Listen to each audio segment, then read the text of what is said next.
You're listening to Al Pastor, the show that helps you love God, love your neighbor, and eat more tacos. I'm your host, Pastor Brian. Welcome to the show. Well, hello, I want to welcome you to today's episode. We're going to be going over Genesis 29, verses 1 through 30. This is our reading for Monday, which is going to be February 20th. I am recording this on Sunday evening, late Sunday evening. So what I'm going to do is I'm going to walk through and I'm going to think out loud. I've not studied, so please forgive me if I've got some takes that I very well could be wrong. And this is part of this, what I would call the discovery process. Sort of like, what are your thoughts? What stands out to you? What's on your agenda to study? And so I'm just going to, again, think out loud. So let's get right into it. We start in verse 1, chapter 29, verse 1. So Jacob went on his journey, and he came to the land of the people of the east. All right, so I'm interested in the people of the east. Normally, when we see the east, that's away from the presence of God, but these are the family of Abraham, and so I'm going to highlight that and see if I can figure that out, if there is something there. Maybe something, maybe nothing. And he looked and he saw a well in the field. All right, I'm going to highlight, circle, underline, in my way, well in the field. When you see wells in the Bible, that's a love story. So all the ancient audiences knew this is a love story. And behold, there were 3 flocks of sheep laying by it. Okay, flocks of sheep. I probably want to try to put some flesh and bones on this. I'm wondering how many would be in a flock of sheep. Would it be 50, 100? I don't know. Is it even possible for us to know? Good question. So there's 3 flocks of sheep, for out of that well they watered the flocks. A large stone was on the well's mouth. Okay, I'm going to underline a large stone. I think that's going to be significant. Verse 3, now all the flocks would be gathered there, and they would roll the stone from the well's mouth, water the sheep, and put the stone back in its place on the well's mouth. Verse 4, and Jacob said to them, my brethren, where are you from? And they said, we are from Haran. Then he said to them, do you know Laban, the son of Nahor? And they said, we know him. And so he said to them, is he well? And they said, he is well. And look, his daughter Rachel is coming with the sheep. All right, here we have a glimpse of Rachel. Verse 7, and then he said, look, it is still high day. It is not time for the cattle to be gathered together. Water the sheep and go and feed them. Okay, this is interesting to me. Isaac is kind of bossing these guys around a little bit. But they said in verse 8, we cannot until all the flocks are gathered together and they have rolled the stone from the well's mouth, then we water the sheep. Now while he was still speaking with him, Rachel came with her father's sheep. Oh, I scrolled and I lost my place. Oh, Rachel came with her father's sheep, for she was a shepherdess. I'm going to highlight that. You understand? This actually, this is on the slate to study out. So you're telling me Rachel was a shepherdess? You know what that means, right? She was a pastora. Okay, all right, Rachel, you go, girl, right? I love this. I love this a lot. This is actually rare. This is rare for a female to be a shepherdess. Oh boy, this is going to get good. Verse 10, and it came to pass when Jacob saw Rachel, the daughter of Laban, his mother's brother, and the sheep of Laban, his mother's brother, that Jacob went near, and he rolled the stone from the well's mouth and watered the flock of Laban, his mother's brother. Okay. This, This right here just kind of throws me for a loop.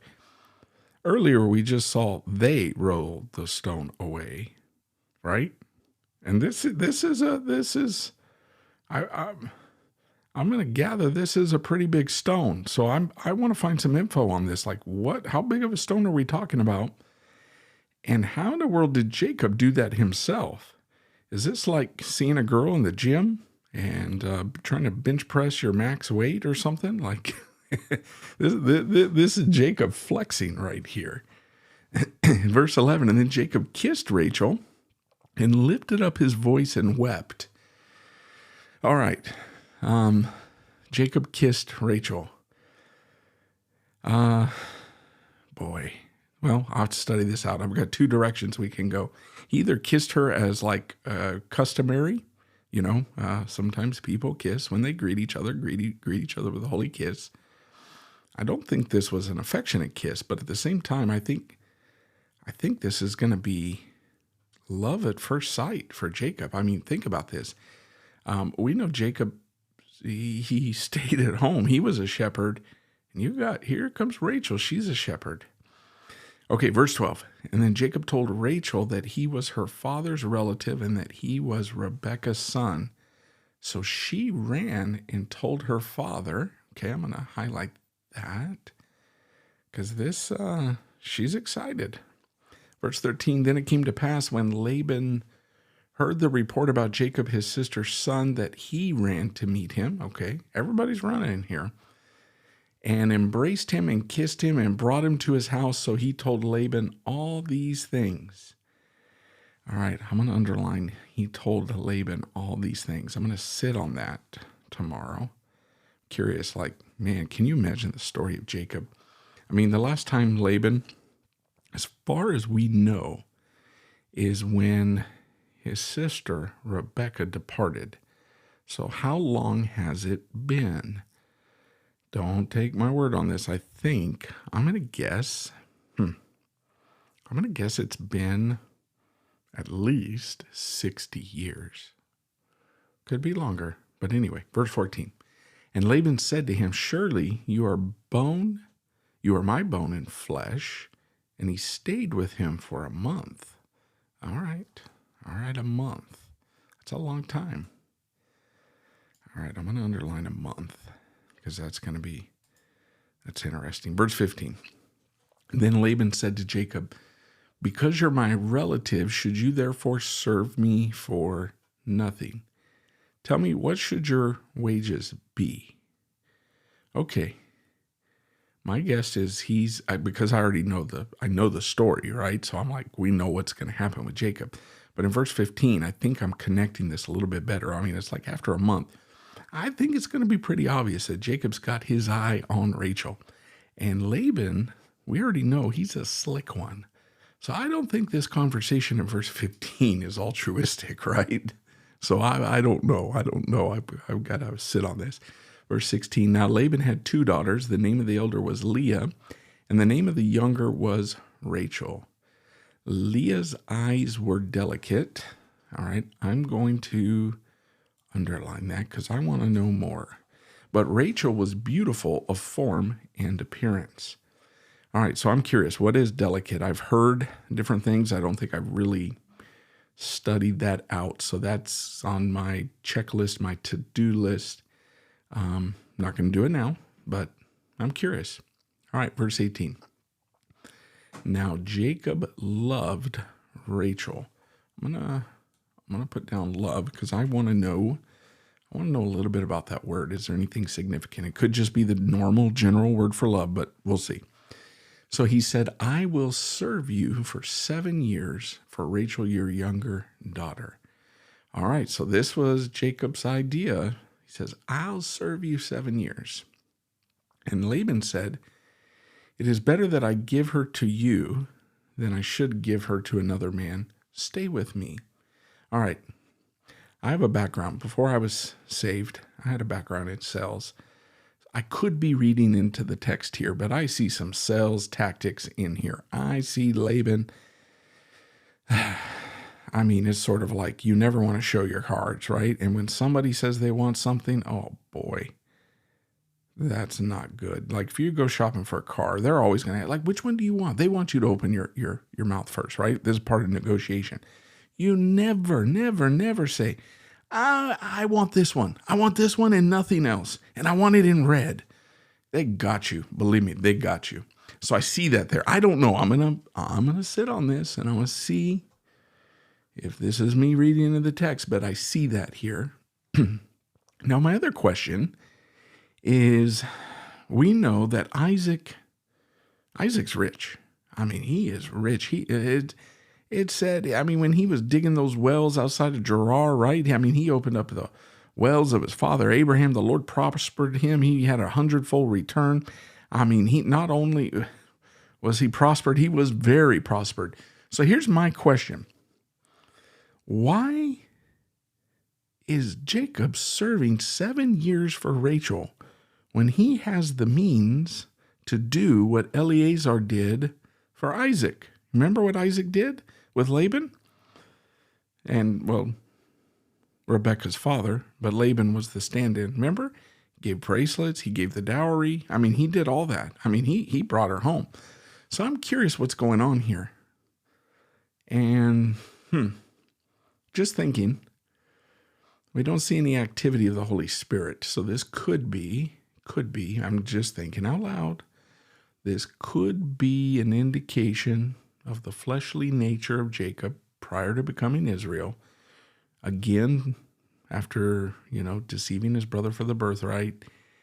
And yes, he should do what his father said and get a wife, but I think he's getting himself in a mess here. But I am curious about the dowry. I mean, anyway, okay. And verse 20, so Jacob served 7 years for Rachel, and they seemed only a few days to him because of the love he had for her. I need one of those sound effects where everybody goes, oh, every woman's heart melts, right? Verse 20. Okay, verse 21. Then Jacob said to Laban, give me my wife, for my days are fulfilled, that I may go into her. I don't think we need to discuss what that means. That's just a euphemism. He wants to consummate the marriage. Verse 22, and Laban gathered together all the men of the place and made a feast. Okay, very significant there. I think it's a cultural, customary, right? Verse 23, now it came to pass in the evening that he took Leah his daughter and brought her to Jacob, and he went into her. All right, what's going on here? I'm going to highlight this verse. I'm wondering, is there any alcohol involved here? Could it be? I don't know, but how could this happen, right? Verse 24, and Laban gave his maid Zilpah to his daughter Leah as a maid. Okay, so if you remember, Rebekah had, I don't remember the maid of Rebekah, but she was given a nurse. I don't know if they named her. I can't remember. I should know, but I don't. So I'm wondering if this is part of the culture and custom. I know where I can find that. I'll look in the ZIBBC, the Zondervan Illustrated Bible Background Commentary. That's a mouthful, right? But that's what I'm going to look for. So I know where to go with that. That's the good thing. I know a guy. Okay, verse 24 or 5. So it came to pass in the morning, behold, it was Leah. Surprise, surprise. And he said to Laban, what is this you have done to me? Was it not for Rachel that I served you? Why then have you deceived me? Okay, I can't on this. Okay, this verse right here is getting like on fire. So we see the deceiver getting deceived. And that is Jacob's name. I hope we know that, right? Jacob's name means heel grabber, supplanter, deceiver. So this verse is getting highlighted. This is interesting. Verse 26, and Laban said, it must not be done so in our country. Oh, how convenient, right? To give the younger before the firstborn. So Laban's like, look, man, I know this is super sneaky. Like, technically, I didn't trick you, Jacob. But sure, I mean, did you not know this is the custom? Like, nobody gets the second-born daughter before the first daughter's married. So I want to highlight that. I want to know, is this real? Is it legit? Is this like a half-truth, a half-deceit? Interesting. Okay, so that's going to be on the agenda. Verse 22, fulfill her week. All right, that's getting underlined. I think that's important. Fulfill her week. Probably a week of celebration. And we will give you this one also for the service for which you will serve with me still another 7 years. Yeah, Jacob, you're going to go 14 years. And hey, I'm not trying to be cheeky here, but men, men, I'm like, should I say it?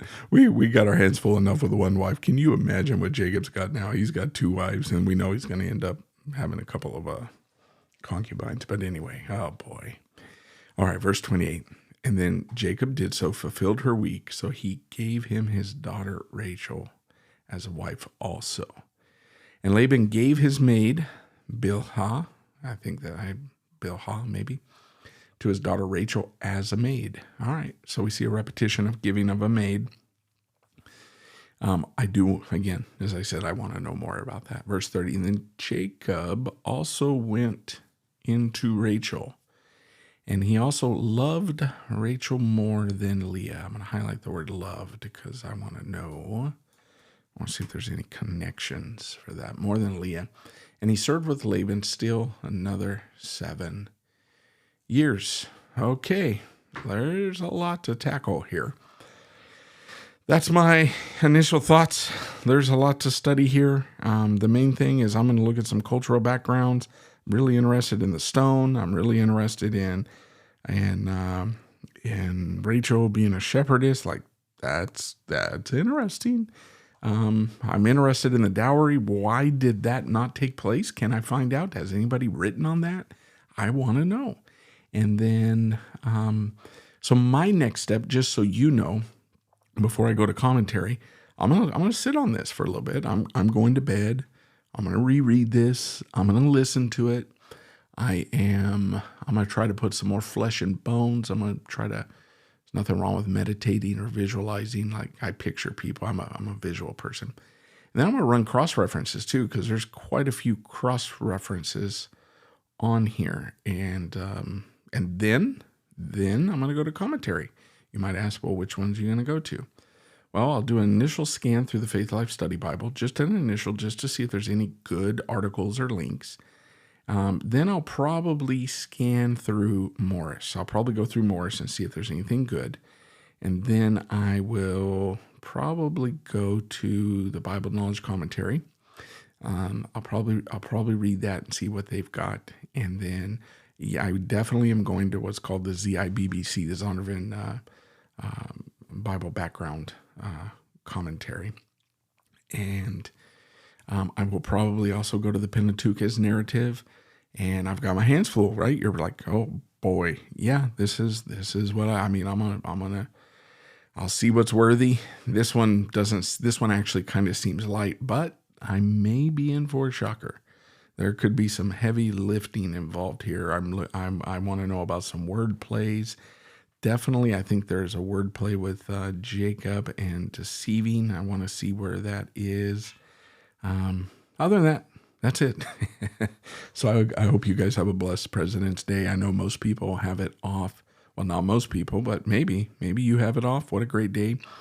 To just rest, relax in the Lord, like take an extra Sabbath. Maybe you're doing something, maybe you're getting laundry done or housework done or shopping or maybe you're just doing something different. So either way, we bless you. I bless you. And we'll see you on the next episode.